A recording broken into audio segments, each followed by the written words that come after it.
Dear students, in the last module, we have discussed main memory.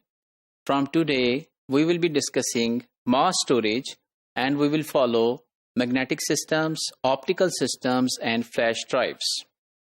First of all, we should understand that why we need mass storage systems. You have learned in your previous module that main memory is a volatile memory, which means that the data can be retained in the main memory as soon as we have the light connection. As soon as light goes or there is no electricity, the data is lost. So this kind of property is known as volatile property. But actually, we want to store data permanently for long purposes. So the main memory was volatile memory. We need something non-volatile, which will be served as mass storage. Then the main memory has large memory space. It had more cost, and we also need the ability to remove the memory. But it is very difficult to remove the main memory because we need to open the CPU and then we can get out of it the main memory. But there are some mass storages like flash drive which we can insert into the CPU and we can get out of it externally.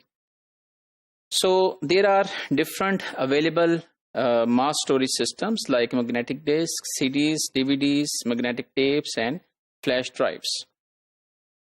And this remained dominated mass storage arena, and today magnetic disks are used and hard disk drives are used.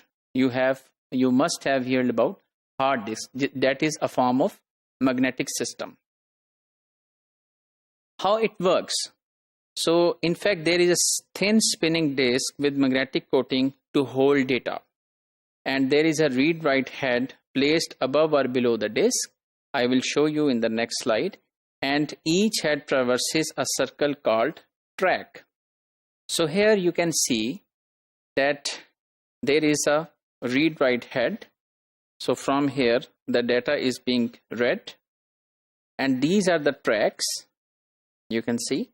And so for example, from here until again going back, this is called one track. And each track you can see have different sectors. So data is read by access arm, which also had a read-write head available here, and disk is moving in this direction.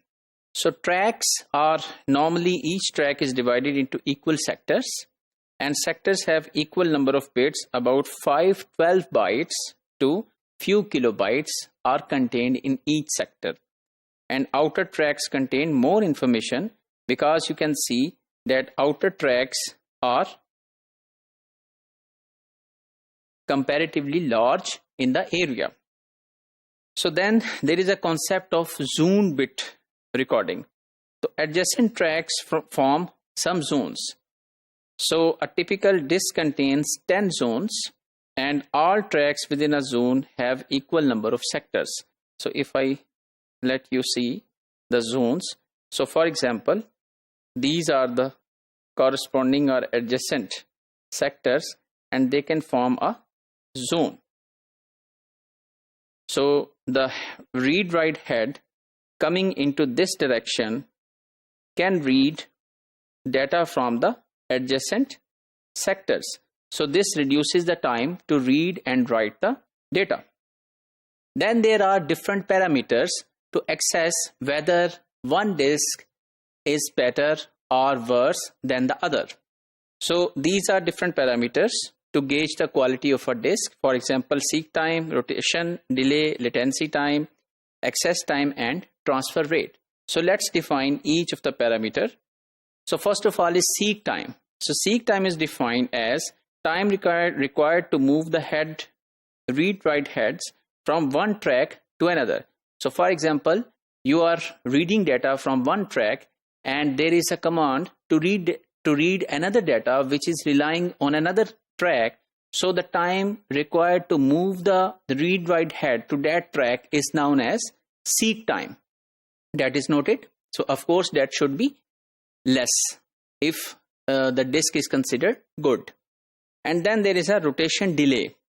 So average amount of time required for the desired data to rotate around to the read-write head once the head has been positioned over the desired track.